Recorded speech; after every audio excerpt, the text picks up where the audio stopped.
Hello and welcome back to my channel. Today I have a figure that I was super excited to find. This is one of the figures I really wanted to get when the 60th anniversary of Spider-Man happened and all the figures got released. Unfortunately, this is one of the ones that never showed up for me back when that happened. And then randomly, they decided to re-release this one and the Moon Knight that I also didn't get. In like a weird little mini retro wave of just two figures. So this is pretty exciting. I'm very happy to have this figure. I've always wanted the 60th anniversary of Spider-Man in my collection, and now I have a version of him. Why do I say the things that I say? I've always wanted a version of the 60th anniversary Spider-Man in my collection, and now I have him. So, super happy to have this guy in my collection. I guess let's go ahead and get into it. Starting with the front of the box, you have this nice little packaging right here. I do love this retro style packaging. You have the figure, everything he comes with, a nice little piece of artwork right there. Nice retro style, amazing Spider-Man there at the top. Web wings, that's all it really talks about. But it comes with a lot more than just the web wings.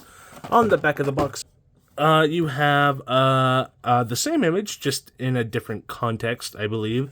A little bit of a bio of Peter Parker's Spider-Man, in case you weren't aware of who Peter Parker's Spider-Man was, and all the different languages you might need. All the legalese down there at the bottom, the amazing Spider-Man in the classic red and blue color scheme.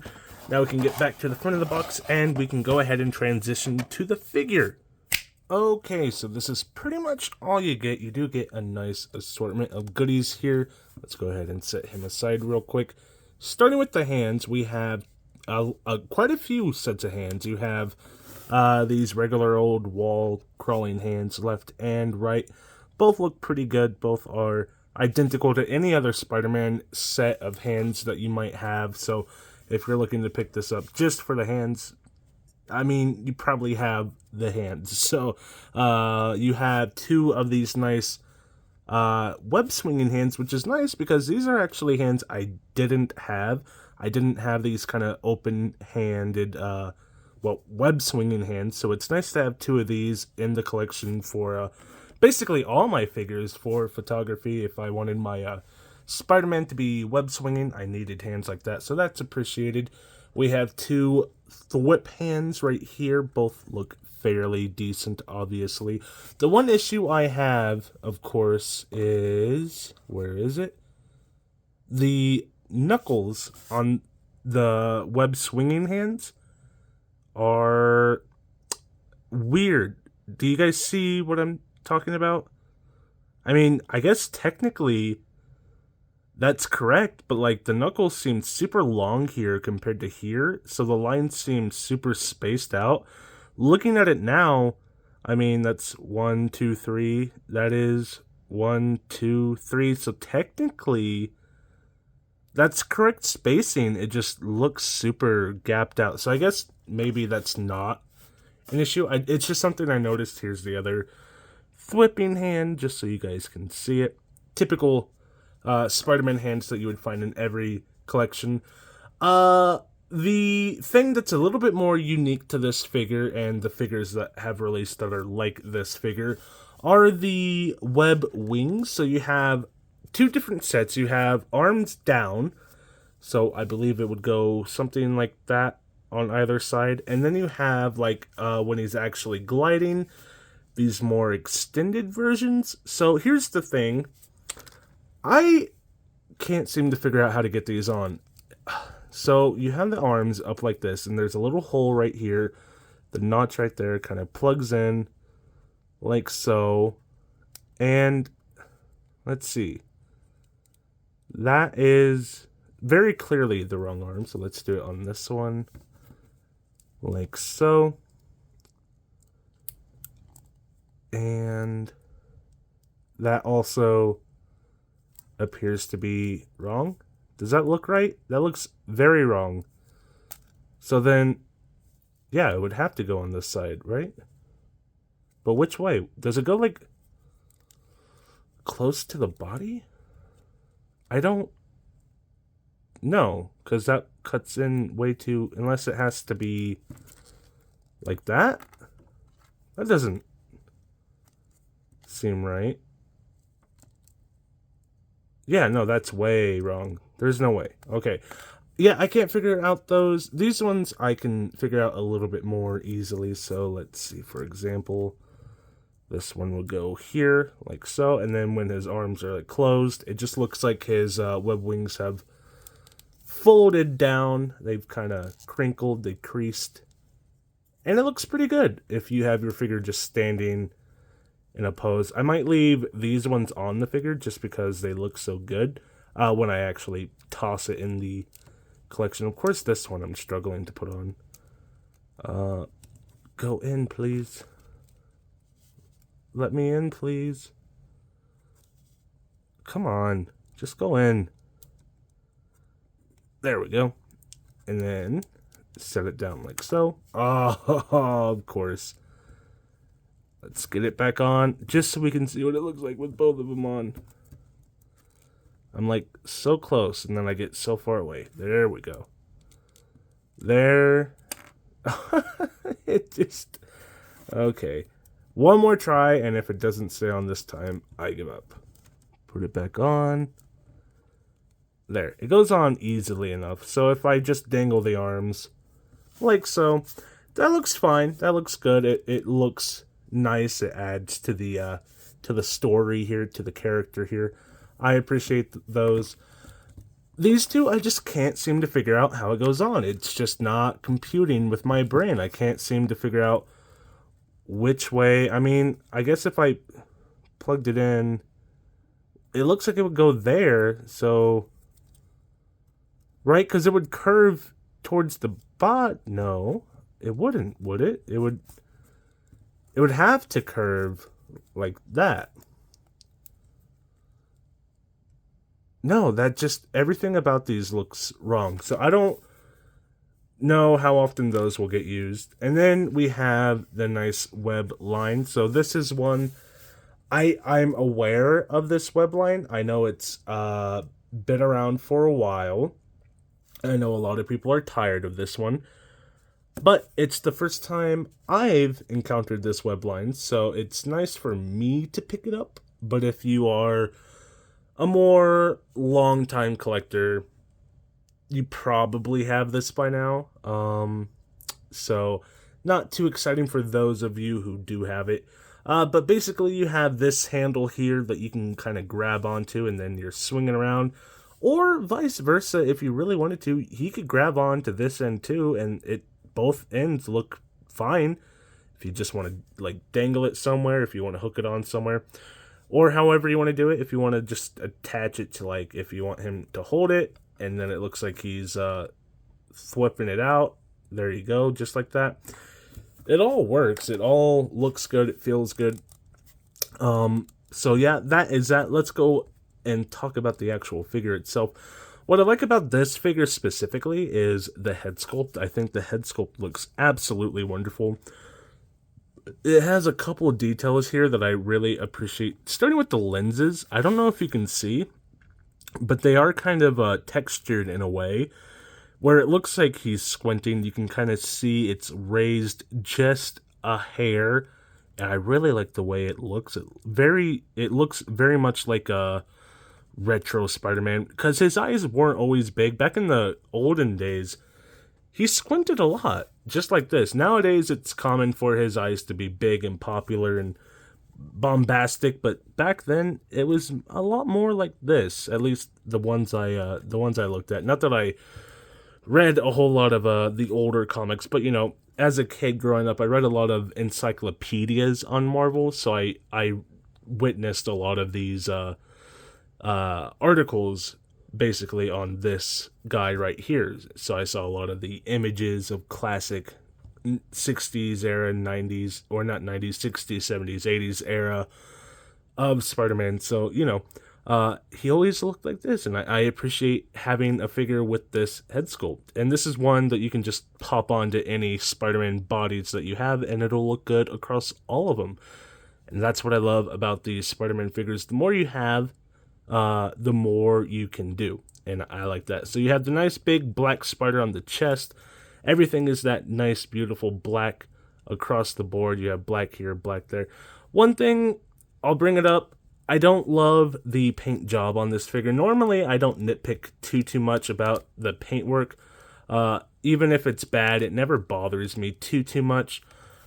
But considering the price of this figure, this isn't the normal Marvel Legends price of way too much. This is the deluxe Marvel Legends price of way too much. So instead of being $24.99, this is actually $27. And seeing defects like right here, you see the paint chipping right there. On this side, you can kind of see it looks really bad in this little quadrant right here. There's lots of little red dots. You can see this was not what's the word I'm looking for? Not sculpted in red, but it was like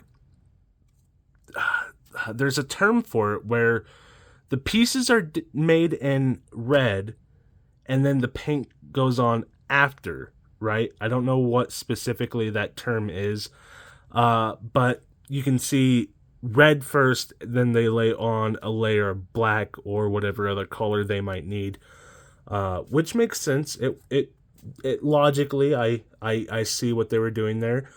Just I wish they'd done a better job. You can also see there's lots of these chips here, lots of these paint errors, or not paint errors, but like sculpt errors. And for a deluxe type of figure, I'd really appreciate it if we didn't have issues like that going forward, period.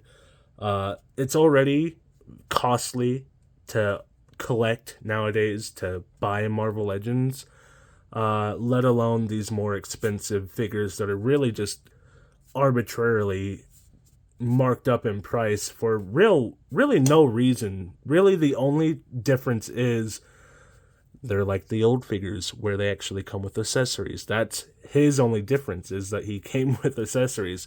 I bought the Moon Knight today with this guy.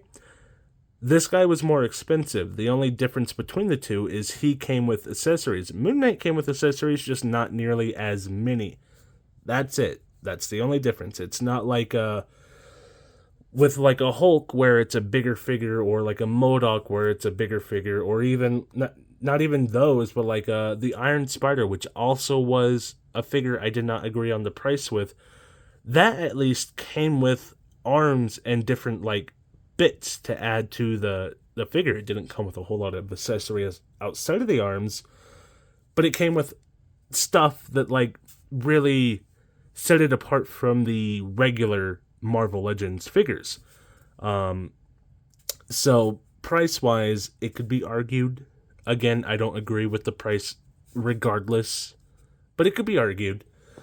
But I digress. That's really my only gripe about the sculpt overall. You also have this nice blue spider on the back, just like it was in the original comics. The legs, the feet, everything like that. Everything else looks great, feels great. I love the colors. I love the sculpt, articulation, everything like that. We'll get into articulation here in a bit.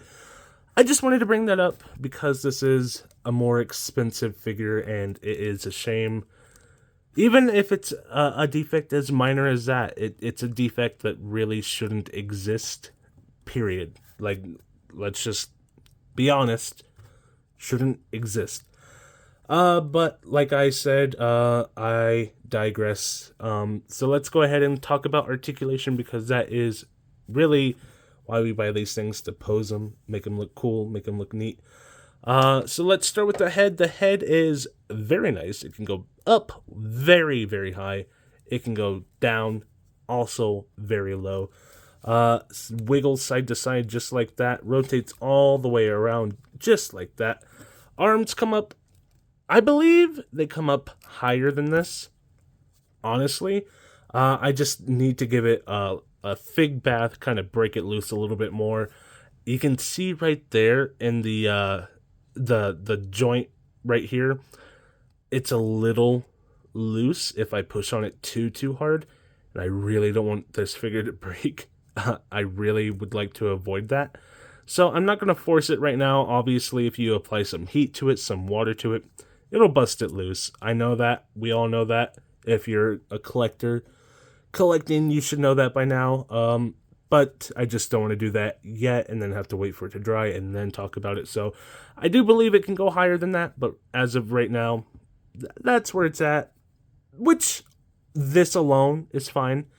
It does have the butterfly joint, which can go back like so, about to right there. Maybe, like I said, maybe a little bit more if you break it loose with that hot water, with that heat. Forward just a little bit, not too much, but you know, it's fine.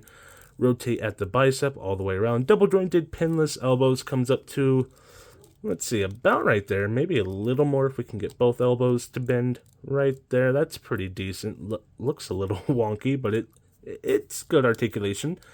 Bring that arm back down. Wrist goes in. Wrist goes out. Wrist rotates all the way around like so. Ab crunch. Let's see, you have this nice cut right here at the upper torso. Lets you go side to side, wiggle, wiggle, wiggle. If we move these arms out of the way. Going back with just the upper half. Really not much at all. Going forward. That's fine. Just a little bit of movement right there. That's really all we need and want.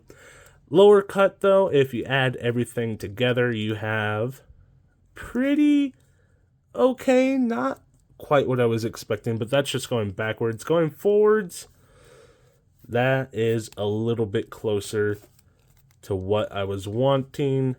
Nice, deep-ish looking cut right there. Looking good, feeling good. If you add the legs into it, of course, that does mean he can go very, very deep. Nice, big stretch for Spider-Man. I love these new diaphragm cuts. I don't know how new they are, but I love these cuts right here.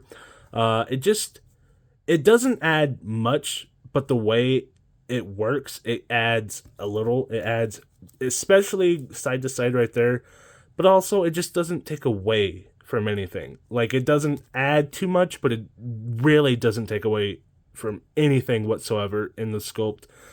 The older Marvel Legends style, where it would have that more tall cut right here, it could look a little wonky sometimes. So getting rid of that and replacing it with a shorter one and then the cut right here, it works so beautifully, and it gives us just that little bit extra, and I love it so much. It's just something I haven't mentioned really all that much since I started reviewing these figures, how much I adore that articulation. Nice, cute little pose for Spider-Man.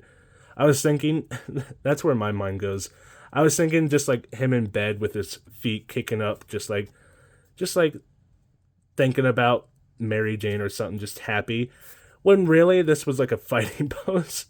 Like, I didn't even think, like, oh yeah, he's about to brawl, you know, like, let me at him type of thing. So let's see the splits. Pretty decent, not too much to talk about there. The kicking goes up to about right there, which is absolutely fantastic. I do love that. Rotation here at the thigh, rotates all the way around like so. Double jointed pinless knees comes up to about right there. Looking good, feeling good. Swivel here at the thigh, or at the calf, rotates all the way around.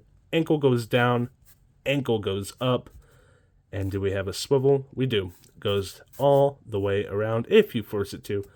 All the way around like so you can have him, I don't know, stand like that if you needed to. If you had him on a wall, he could do that too. I don't know. All the things Spider-Man can do, you can do it too. And that is going to be it for me. Thank you guys so very much for watching. If you made it this far, this has been a rambly one, I guess, but it's been a fun one. I love this figure. I love Spider-Man figures in general. It's rare for a Spider-Man figure to really disappoint me in any way. It's just a figure I love so much. It's a character I love so much. So it's nice to have more Spider-Man. I love Spider-Man so much. So let me know what you guys think down in the comments below. Leave a like, leave a comment, leave a subscribe. All the things YouTubers ask you to do. Just do it for me as well. and I will be back with another video, hopefully, very, very soon. Bye.